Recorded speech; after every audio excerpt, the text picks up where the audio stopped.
So let's just talk about OS module in Node.js. So the OS module is a built-in module that provides a set of operating system related utility methods and properties, and we can use them to get the information about the operating system, such as we can get the architecture, we can get the host name, and lot more. So let's just see how we can use the OS module and we can get the information about the operating system of our PC. So first of all, let's import the built-in OS module. So we're gonna write require OS. So now we can use that OS and we can access all of the different properties and methods of the OS. Like in example, we can console log os.arc.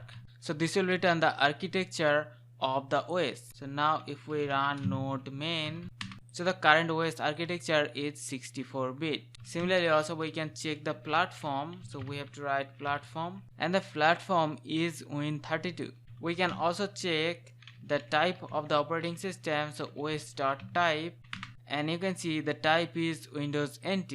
Similarly, also we can check the uptime of that operating system in seconds.